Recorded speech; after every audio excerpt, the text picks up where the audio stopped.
Allez, c'est parti pour ce Money Show podcast. Bonjour à tous, bonsoir à tous, chers auditeurs. Ah bah on se la raconte un peu, c'est la télé. Chers auditeurs, chers Genius, chers viewers, chers passionnés de tout ce que nous faisons depuis tant d'années. En tout cas, voilà, on commence par les vœux. Ah bah oui, on commence par les vœux. Vous êtes tellement sympas. Vous nous avez envoyé tellement de messages, tellement de choses sympathiques pour cette nouvelle année que je me dois de commencer par des vœux, bien sûr. Alors, on va le faire version très classe, vous allez vous apercevoir, alors que nous nous apprêtons à embrasser une nouvelle année, plein de promesses et d'opportunités. Je tiens à prendre un moment pour vous exprimer mes vœux les plus sincères, que cette nouvelle année soit synonyme de prospérité, de succès financier, de réalisation inédite. Puissiez-vous naviguer, en tout cas avec confiance, à travers les fluctuations de marché, en tirant parti des enseignements du passé pour construire un avenir financier solide, que vos investissements portent des fruits et bien sûr que chaque décision que vous puissiez prendre vous rapproche un peu plus de vos objectifs financiers, que la sagesse guide vos choix et que la patience soit votre allié dans ce voyage financier. Enfin, que cette année soit également riche en apprentissage et en découvertes, qu'elle vous offre l'occasion d'explorer de nouveaux horizons et d'approfondir vos connaissances dans le monde financier. Je souhaite que cette nouvelle année vous apporte non seulement le succès financier, mais aussi la santé, le bonheur et des moments précieux avec vos proches. Ils sont si rares que vous puissiez trouver l'équilibre parfait entre vos aspirations professionnelles et votre bien-être personnel. Merci en tout cas de nous accompagner dans ce voyage financier passionnant. Que 2024 soit une année exceptionnelle pour vous tous, bien sûr pour Genius. Meilleurs vœux à chacun. Voilà, c'est dit. C'est un peu long, c'est un laïus un peu long, mais je voulais véritablement marquer le coup cette année. En tout cas, merci à tous. Si Bruno, Bruno, la santé. Ah, j'ai dit la santé, Bruno. Bien sûr, j'ai dit la santé. Je commence par me faire disputer dans cette nouvelle année 2024. Je vous rappelle que ce podcast est sponsorisé par la plateforme Genius Station et son algorithme de trading et son auto-trade. L'algorithme Genius qui attend d'ailleurs la sortie de la deuxième version fin janvier. Le deuxième, en tout cas, algorithme qui sort. Alors, qu'est-ce qu'il va y avoir de nouveau? Alors, je vais vous en parler beaucoup. Vous verrez, j'ai même plein de surprises à vous offrir. 400 actifs scannés en temps réel, mais aussi sur des horizons, cette fois-ci, moyen-long terme, en particulier pour les actions. Je vous proposerai bien sûr d'assister à son lancement en direct avec un compte à rebours et tout ce qui va avec, afin que vous puissiez profiter de toute sa puissance. L'auto-trade, lui, sort la 3e génération avec des règles de money management et de risk management beaucoup plus strictes et paramétrables, qui sont les garants des performances, bien sûr, exceptionnelles de l'algorithme. Vous voyez sûrement d'ores et déjà la Winbar qui affiche 1022 $ dans des séances qui sont complexes, mais pour lesquelles, en tout cas, on s'en sort correctement.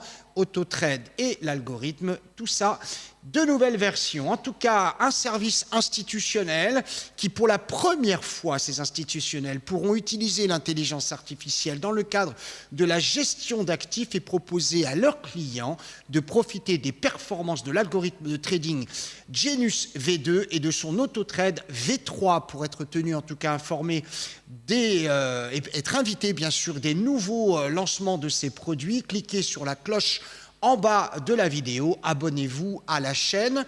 Je, bien sûr, vous propose aussi de suivre mon fil X, pour pas dire Twitter, rien de graveleux dans ce que je viens de dire, et ou ma page LinkedIn, n'hésitez pas, lâchez-vous, vous pouvez y aller.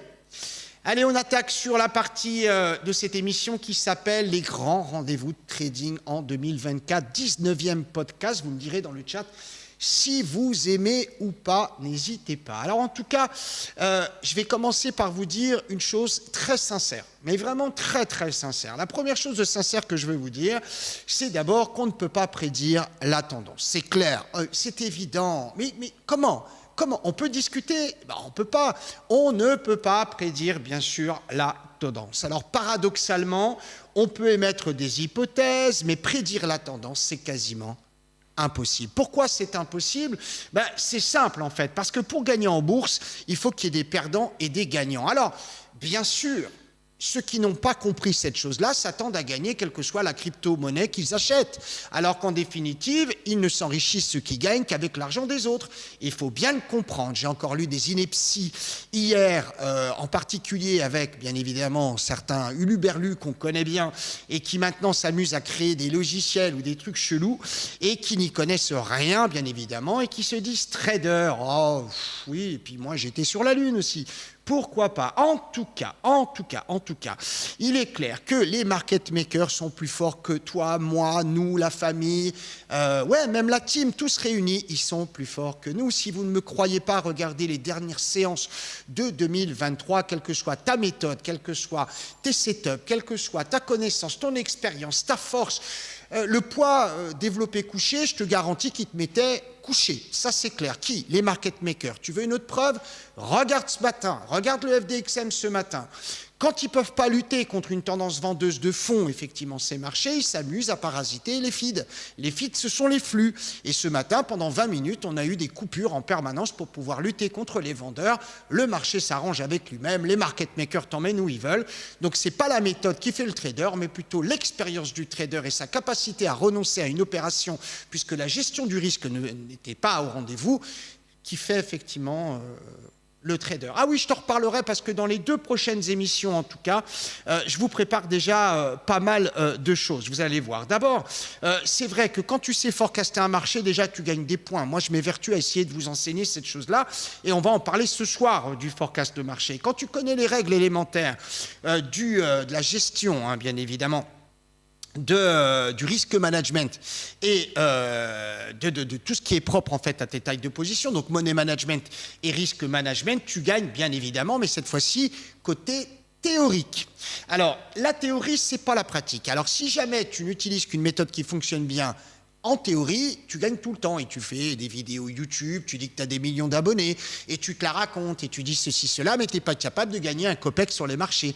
Par contre, si tu utilises en plus des setups classiques traditionnels et de la gestion effectivement du risque et des opérations, un algorithme qui est capable effectivement de t'envoyer des opérations en quelques millisecondes pour être avant les autres, dans ce cas-là, tu gagnes, bien évidemment. Alors, bien sûr, la solution, c'est de passer des heures de façon à être le premier à rentrer, le premier à sortir, et oui, c'est ça le secret, mais aussi le premier à sortir en cas de crash sans pour autant hésiter.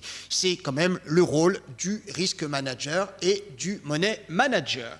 En tout cas, clairement, laissons tout ça de côté pour le moment et je vous expliquerai pourquoi les robots seuls ne savent absolument pas trader et bien sûr je vous expliquerai comment vous apprendre à trader correctement et cela sans méthode. Il n'y a pas besoin d'aller mettre du Schumacher ou du Michuko ou de ce que tu veux ou de l'indicateur ou ce que tu veux, ça n'a aucun intérêt. En tout cas, clairement, ça risque de changer complètement votre regard sur les méthodes miracles des vendeurs de fripes qui vous promettent la liberté financière alors que vous souhaitez simplement la liberté tout court. C'est pas la liberté financière que vous voulez, c'est être libre tout court, point. Croyez-moi, la liberté financière, c'est déjà d'éviter les débiles profonds qui pullulent sur le web et dont certains ambitionnent fabriquer un outil comme Genius, tout en oubliant que dans intelligence artificielle, il y a aussi le mot intelligent. Et ça, ils n'en ont pas. Ah, ça, c'est clair. Allez, sur ces petits mots sympathiques, en tout cas rigolos, pour se mettre en ambiance, on y va. Et bien sûr, on va parler des moments extrêmement importants. Alors, ce qu'on ne peut pas, bien évidemment, anticiper ni forecaster, c'est la tendance. En même temps, il y en a qui te diront « j'ai raison », sauf qu'ils ont oublié que d'un point de vue probabilité, ils ont raison une fois sur deux. Et ils n'ont rien fait pour ça, puisque de toute façon, tu n'as qu'une possibilité, soit celle de monter ou une autre, celle de descendre.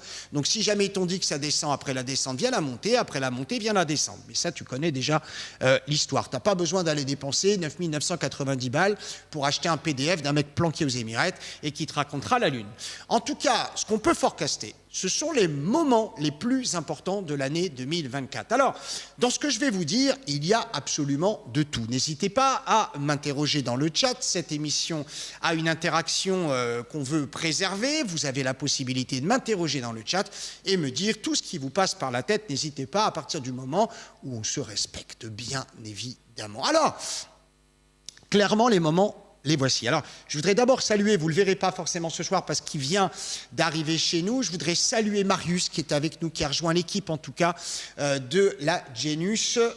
Il a rejoint l'équipe il n'y a pas très longtemps, il a composé en définitive l'édito de ce soir avec moi et il nous parle d'abord des élections présidentielles. Ah bah ça va être une année 2024 extrêmement importante d'un point de vue élection. Il va falloir effectivement comprendre que 2024 sera une année électorale hors norme, pas moins de 76 scrutins nationaux, législatifs, présidentiels, qui vont concerner plus de 4 milliards de citoyens, mais aussi des élections municipales au Brésil, en Turquie, ou régionales, dans l'Union européenne. Toutes ne seront pas égales en termes, en tout cas, de mécanismes et de représentation démocratique. Aucune n'aura sans doute autant d'incidence que l'élection présidentielle américaine. On le sait, ça c'est clair. 2 novembre, dans un contexte où les tensions géopolitiques sont prédominantes, coup de projecteur en tout cas, sur 7 élections à suivre cette année. On commence par Taïwan. Alors Taïwan, tu as peut-être été effectivement en vacances. Taïwan, c'est une petite île, un archipel en tout cas qui fait bien des envieux. Ça reste effectivement le principe. Qu'est-ce qu'il y a? Qu'est-ce qu'elle a? Qu'est-ce qu'elle a là? Je me fais disputer, je vais vous le filmer le pépère, il est là-haut, c'est Paul qui s'occupe du broadcast chez nous, il me dit Luc, regarde la caméra. Oui, mais oui, bah tu sais quoi, tu vas aller au magasin et tu vas aller me chercher un prompteur, Mister Paul. Ah, c'est du live, hein, je vous ai prévenu, c'est du live. Allez, on y va en tout cas, les élections présidentielles. On commence par Taïwan, petit archipel, petite île. En tout cas, avec une présidente sortante qui s'appelle Tsai Ing-wen, c'est le favori de la présidence, effectivement, des élections présidentielles. Il m'a troublé, pépère, là-haut. Et actuel vice-président, en tout cas, Lai Ching-te, du Parti démocrate contre Hu Yu-i. Purée, la vache, j'aurais dû faire un peu de taïwanais avant de venir. Ça fait du monde, en tout cas, qui prône, lui, des relations plus étroites avec Pékin. Taïwan qui se rapprocherait de la Chine, alors qu'on sait que la Chine lorgne sur Taïwan. En tout cas, ça se déroulera le 13 janvier prochain. Regardez, c'est important. Pourquoi? Parce que soit, effectivement, Taïwan se rapproche de Pékin, et dans ce cas-là, les Américains vont faire la gueule, soit on a un opposant à Pékin, et dans ce cas, les Américains vont être à la fête. Je vous rappelle que Taïwan, c'est quand même le manufacturier de la planète. En Iran, 1er mars 2024, il est très difficile en tout cas de prédire qui véritablement va être élu, en tout cas aussi de prédire le climat politique et géopolitique dans lequel se tiendront les élections législatives. Dans la République islamique, on sait véritablement que l'Iran est clairement concerné par le conflit au Moyen-Orient avec Israël et la bande de Gaza. Pour le moment, en tout cas, l'alternance, d'après certains observateurs, est impossible. Selon les termes même du fondement du régime, Velayat el-Fakir, en tout cas, je suis désolé pour l'accent, si ça ne se dit pas comme ça, mais ça veut dire le religieux prime sur le politique. Voilà pour ce qui est de l'Iran. N'hésitez pas à commenter. Le 15 et les 15 d'ailleurs et 17 mars prochain en Russie, la présidentielle, Vladimir Poutine, 71 ans, arrivé au Kremlin en 1999, a fait modifier la Constitution en 2020 pour être éligible jusqu'en 2036, retenez 15-17 mars. En mai et juin, c'est en Inde où, effectivement, les Indiens seront appelés aux urnes et les opposants politiques, comme les minorités, en font les frais pour préparer le terrain avec une nouvelle victoire du BJP. Le parti du Premier ministre, la répression est notable contre les élus du Parlement avec une suspension et renvoi de certains, à la star de Rahul Gandhi, petit-fils d'Indira Gandhi, très critiqué sur les liens avec le Premier ministre et l'homme d'affaires milliardaire Gautam Adani. Donc ce qui est intéressant à dire, c'est que ce dernier est à l'origine du plus grand scandale financier en Inde après les accusations de manipulation comptable. En même temps, Narendra Modi a poursuivi une politique active pour s'attirer les faveurs des plus démunis en multipliant les aides 6 mois avant les élections. En tout cas, on a bien compris où était sa volonté d'aller chercher des électeurs. Voilà. Est-ce que ça va au niveau de l'image? Est-ce que ça va au niveau de l'image, Paul? Va bien? L'image, la caméra también? Arriba. Paul.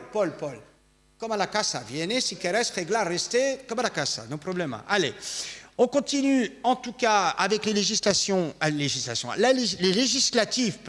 européennes des 6 et 9 juin prochain. Et enfin, au Venezuela, très important, le Venezuela qui actuellement est frappé par une guerre économique, non pas que le pays soit pauvre, non pas que les gens soient pauvres, mais véritablement les embargos tuent le Venezuela.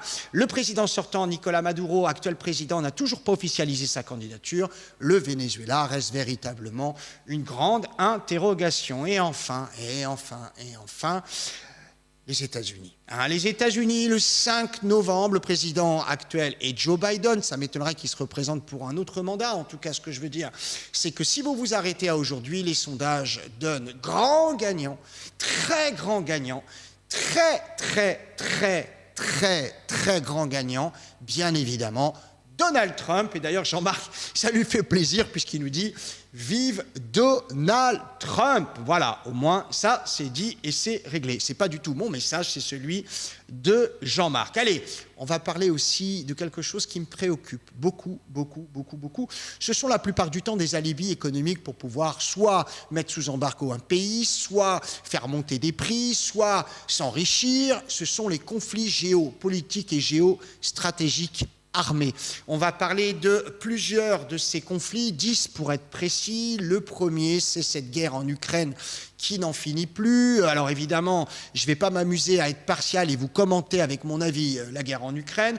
La seule chose que je puisse vous dire, c'est que ça a été quand même un sacré alibi pour faire monter les prix et raconter qu'on n'allait plus avoir de matières premières. Souvenez-vous, il y a quelques mois, on nous disait qu'on n'allait plus pouvoir manger et qu'il n'y avait plus de blé pour pouvoir faire de la farine et du pain. Mort de rire. Les matières premières, bien sûr, et les acheminements des énergies, on se souvient des fameux pipelines qui ont explosé d'ailleurs, et les Anglais se frottaient les mains. Bref, l'Ukraine, premier conflit à suivre. Les Américains ferment le robinet, en tout cas de l'argent envoyé à l'Ukraine. Les Russes devraient maintenant rapidement arriver à leur fin. C'est ce qui risque d'arriver. L'Arménie et l'Azerbaïdjan, une conquête encore une fois de pouvoir souvent religieux. On regardera bien sûr ce qui se passe côté Arménie. C'est des conflits qui risquent aussi de un petit peu transpirer sur les régions autour et bien évidemment se ramifier et se rattacher au problème du Moyen-Orient avec Israël. L'Iran, qui est embourbé dans les conflits religieux, sociaux, territoriaux et qui est aussi placé de manière stratégique, va bien sûr transpirer sur le conflit israélien. Le Yémen, avec ses conflits religieux, sociaux et économiques, en particulier le pétrole, l'Éthiopie en Afrique avec des conflits de pouvoir, la République démocratique du Congo. Et là, on va véritablement passer un petit peu plus de temps sur ce conflit-là. La République démocratique du Congo et les Grands Lacs. Il faut savoir que cette région africaine fait l'objet de conquêtes de pouvoir qui sont la plupart du temps activées de l'extérieur. On parle d'ingérence. En tout cas, sachez que le Congo, c'est le bois, le pétrole, le gaz, l'or, les diamants et surtout tous les minéraux nécessaires à la transition écologique. Et on pense bien évidemment à tout ce qui est propre non seulement aux nouvelles énergies, le solaire et autres, mais l'intelligence artificielle, la construction des puces. D'ailleurs, demain, dans Rendez-vous Action, on parlera de NVIDIA, encore une fois avec Marius, qui a relevé certaines choses sur NVIDIA. Il n'y a pas que des choses belles à dire sur NVIDIA. Attention, NVIDIA pourrait aussi faire malheureusement l'objet de difficultés de réapprovisionnement de matières premières, la Chine ayant fermé ses frontières sur des minerais stratégiques. Ce sont des exploitants, bien évidemment aussi vendeurs et transformeurs de métaux précieux. En tout cas, pour revenir à ce qui nous intéresse, sachez que la République démocratique du Congo et des Grands Lacs est véritablement sous microscope. On va parler du Sahel. Le Sahel avec des conflits religieux et sociaux, de Haïti avec des conflits de pouvoir et de Taïwan, on en a parlé juste auparavant, des conflits économiques et la géolocalisation stratégique puisque Taïwan accueille bien sûr tout un tas de bases américaines en son sein. Je vais vous parler aussi des événements sportifs, il faut le noter, si vous êtes investisseur en tout cas côté action, sachez que le 26 juillet auront lieu les Jeux Olympiques et Marius a relevé qu'on pouvait, pourquoi pas, s'intéresser surtout à certaines sociétés cotées sur le CAC 40 comme la Française des Jeux. C'est intelligent, j'y avais même pas pensé pour ma part, mais lui a relevé que les paris sportifs étaient gérés par la Française des Jeux. D'ailleurs, on a parlé tout à l'heure dans l'édito de Good Morning Mr. Do, tous les jours en live à 15h pour l'Open américain, on a parlé de cette société Bet365, il me semble, où sa patronne est la plus riche d'Angleterre, désormais un peu comme on avait nous en France avec la famille L'Oréal, vous l'avez compris. La Française des Jeux, 26 juillet en tout cas, les hôteliers comme le groupe Accor coté en bourse extrêmement intelligent, Pernod Ricard, bien sûr, avec les boissons et la fête, LVMH, Hermès, Kering, le luxe, les compagnies aériennes et autres sociétés qui seraient complètement impactées par cette Française des Jeux. On pense aussi à la construction, Marius, on pense à des gens comme, pourquoi pas, comme Bouygues, ou même la location d'espaces, pourquoi pas de bureaux, et d'autres, bon, peut-être que j'extrapole, Unibail. On peut penser à ça aussi, bien évidemment. En tout cas, sachez que véritablement, ça va bouger aussi le 26 juillet. Enfin, j'ai noté pour ma part qu'il fallait surveiller absolument toute l'Amérique du Sud. Pourquoi? D'abord parce que l'Amérique du Sud, vous le savez actuellement, est un laboratoire pour l'inflation. Si vous me parlez du Venezuela, on peut en parler. Hein, c'est un endroit sur lequel j'ai passé un peu de temps, et le Venezuela, c'est quand même pas la terre la plus pauvre au monde. Il ne faut pas déconner non plus. C'est sûrement d'ailleurs l'une des plus riches. Pour autant, l'inflation explose et forcément beaucoup de mal pour se réapprovisionner. C'est économiquement explicable pour l'instant, en tout cas. Il faut regarder bien sûr toute la partie Amérique du Sud, y compris pour le Bitcoin, avec le Salvador, bien sûr. L'Amérique du Sud 2024, ça sera peut-être leur année, à vérifier en tout cas. On parlera bien sûr des cryptocurrencies avec le halving Bitcoin, qui se produit tous les 4 ans et qui devrait être aux alentours du 1er avril 2024. On passera de 6,25 à 3,12 bitcoins de récompense par bloc miné. L'objectif final, en fait, on appelle ça un split, hein, tout simplement, en bourse. Hein. C'est véritablement de limiter l'offre totale de bitcoin, puisque c'est le leitmotiv des vendeurs de bitcoin à 200 000, voire même à $1 million. Ils te disent c'est un produit limité. Oh, dans une toute petite boîte à chaussures de taille 39, tu mets un peu de bitcoin et comme c'est limité, forcément, ça ne peut pas non plus avoir trop de dilution, puisque un produit limité, forcément, tu arrives à un moment où l'offre va être inférieure à la demande, ce qui va faire monter naturellement les prix. Et la princesse arrive. Oh, elle est nue, la princesse. Ne te casse pas la tête, elle est déjà toute nue. T'emmerde pas avec les préliminaires, les machins, tout va bien. Non, je plaisante bien sûr et je vous prie de m'excuser auprès de l'agente féminine. Rien de grave dans ce que je dis, c'est juste pour te faire comprendre l'absurdité de la connerie. Bref, en tout cas, sachez que l'objectif final est de limiter l'offre totale de Bitcoin, la fixant à 21 millions d'unités. C'est comme ça, en tout cas, que ça fonctionne. Pour ma part, j'ai eu beaucoup de plaisir à lire que certains grands forecasters, analystes ou même influenceurs américains se rallient au fait que de dire que le Bitcoin arrive au bout, au plus haut, à la fin. Oui, tout simplement. Pourquoi? Parce qu'on arrive à un moment où, Christine l'a dit, hein, il y a quelques mois, elle a dit il nous faut encore 2 ans pour sortir la monnaie fiduciaire numérique. Donc forcément, ton Bitcoin n'aura pas lieu d'être à partir du moment où il y aura de la monnaie émise par de la banque centrale, qu'elle soit numérique ou pas.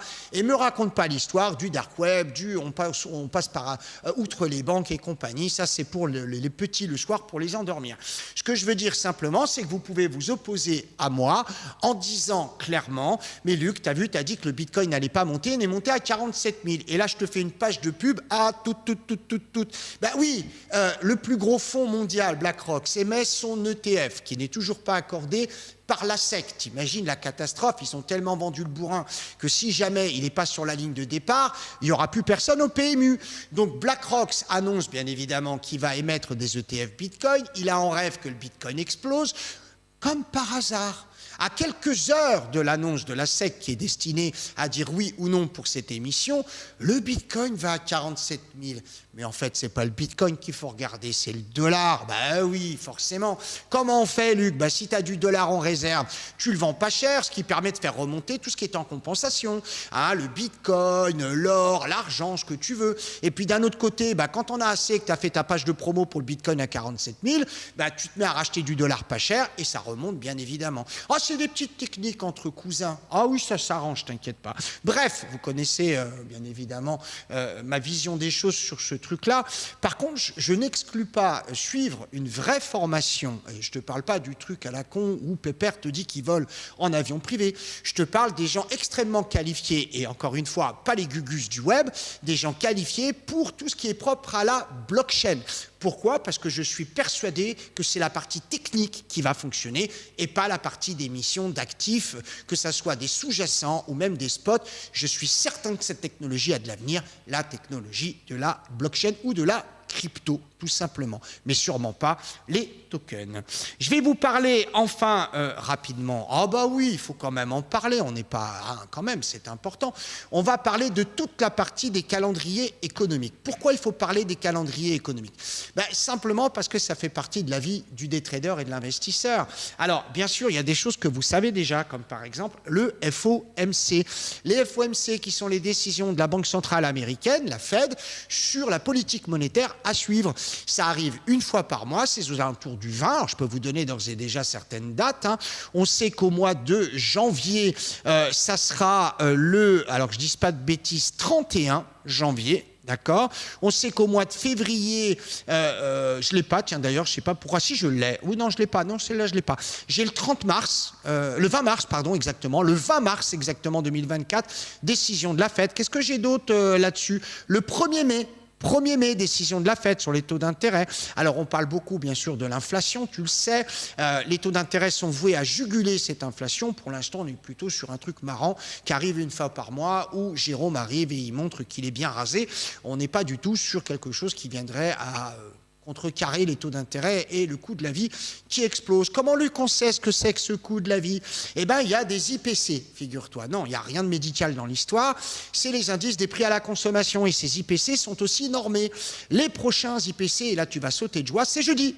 C'est toute la partie américaine qui va effectivement balancer ces IPC corps mensuels du mois de décembre. Si les IPC sont élevés, les taux d'intérêt seront voués bien évidemment à remonter pour pouvoir juguler une inflation. Et moins de consommation, c'est des prix qui descendent puisque l'offre sera supérieure à la demande, ce qu'on appelle le supply. Si jamais les IPC sont faibles, dans ce cas-là, bien évidemment, plus d'intérêt de monter les taux d'intérêt. Au contraire, on les descendra et tout le marché sera en liesse. Ça n'a plus grand-chose à voir. Je veux dire, là, c'est plus cohérent du tout. Hein. Non, c'est plus du tout cohérent. En tout cas, jeudi, les IPC. Pensez aussi le mercredi au stock de pétrole. Luc, je m'en fous, j'ai une voiture au GPL. Mais rien à voir.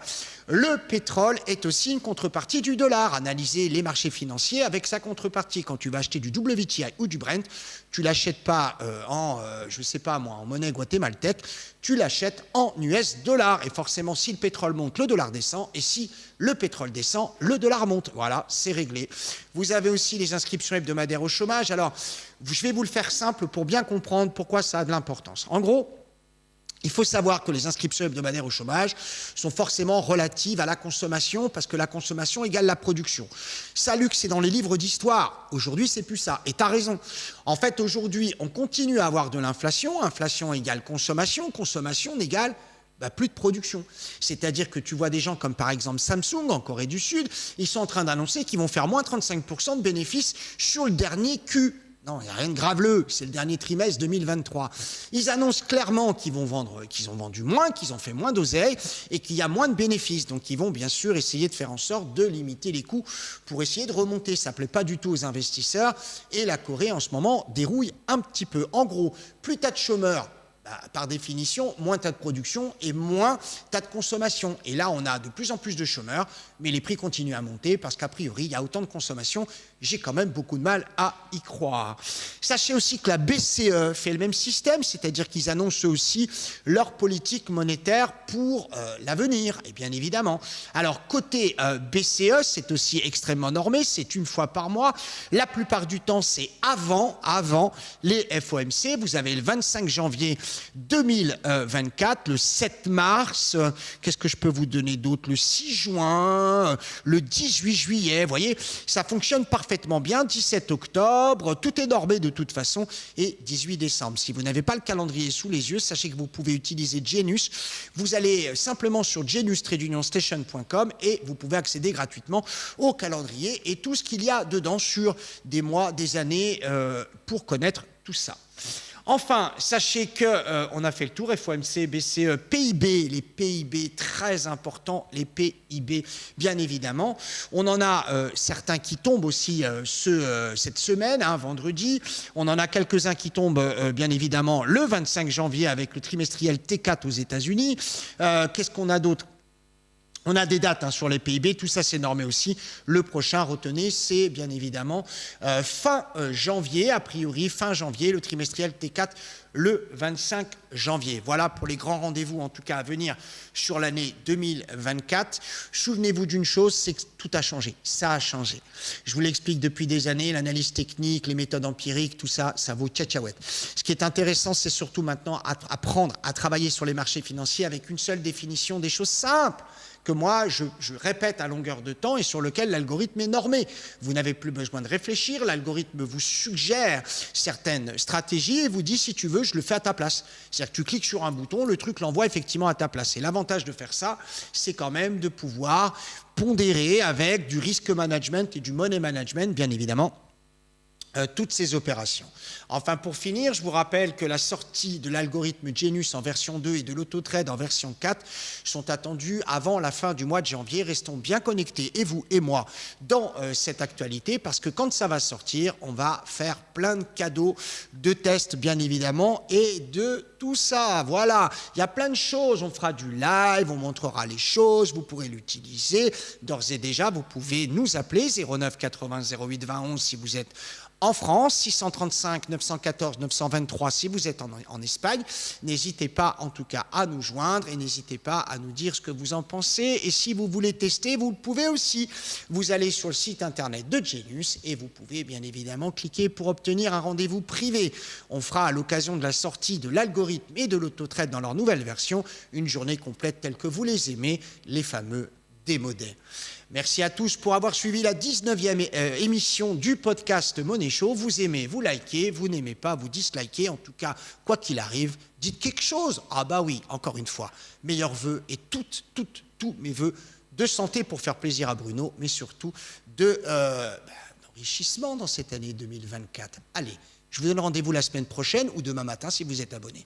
Take care, tchuss, et surtout, enjoy, ciao, bye bye, salut.